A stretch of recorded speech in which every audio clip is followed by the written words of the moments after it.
السلام عليكم ورحمة الله وبركاته. أقدم لكم اليوم تردد قناة مكسبي على النايل سات، القناة من حوالي شهر وهي بتبث مباريات من الدوري الإنجليزي والأسباني وكمان من دوري أبطال أوروبا مجانا، وفي كلام إن القناة هتنقل مباريات من دوري أبطال أفريقيا، فعاوزك تركز معايا في الفيديو وهنحاول نحل مشكلة إشارة التردد، وإن شاء الله هننزل القناة مع بعض خطوة بخطوة على الريسيفر. أنا ناصر من قناة تويا فور. الرجاء دعمنا بالاشتراك في القناة وتفعيل الجرس على الكل، ولو عجبك الفيديو دوس لنا لايك ليصلك كل جديد في مجال الريسيفر والدش. دلوقتي زي ما اتعودنا مع بعض في كل الفيديوهات اللي فاتت، هنجيب ريموت الريسيفر بتاعنا وهندور على زر مكتوب عليه منيو، بعد كده هنبدأ نضغط عليه عشان تظهر لنا الايقونات دي، فاختار منها التركيب، بعد كده هضغط على اوكي من ريموت الريسيفر.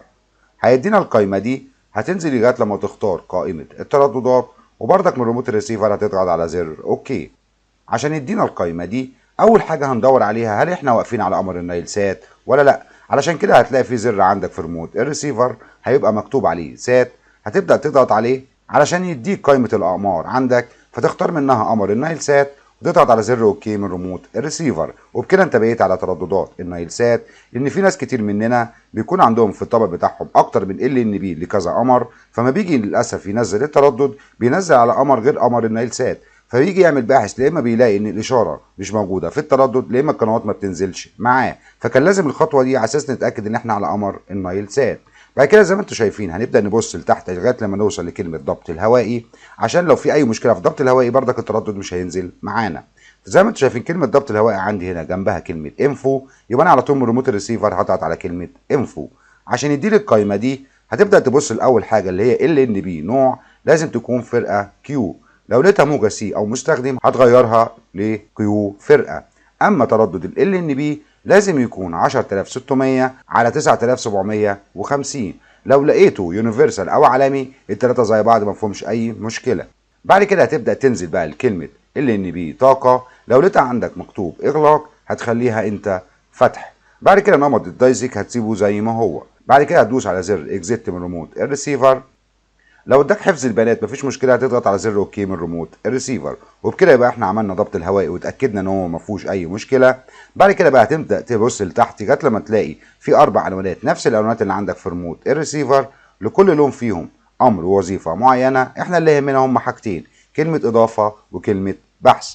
زي ما انتم شايفين كلمه اضافه هنا جنبها اللون الاحمر، يبقى انا على طول من ريموت الريسيفر هضغط على اللون الاحمر عشان يبدا يديلي القائمه دي. فتردد معدل الترميز والاستقطاب بالنسبه للتردد اللي معانا هيكون كالتالي، هيكون التردد 11636، وللاسف التردد ده حزمه شرقيه يعني لن يعمل في دول شمال افريقيا، فانا بعتذر لكل اخواتي من اعضاء القناه من دول الجزائر والمغرب وتونس وموريتانيا وغرب ليبيا. هنبدا ننزل لمعدل الترميز وهيكون 27500.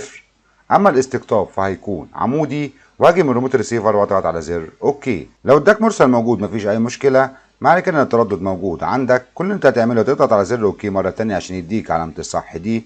بعد كده بقى هنبدا نتاكد من اشاره التردد هل هي جيده عندنا ولا لا. زي ما انتم شايفين الاشاره عندنا بتبقى متقسمه لحاجتين، كلمه اشاره وجوده. كلمه الاشاره دي بتتمثل ان السلك عندك في ال ان بي عندك راكب فوق مع الريسيفر وما فيهوش اي مشكله. اما كلمه الجوده فدي بتمثل جوده اشاره التردد عندنا هل هي جيده ولا لا.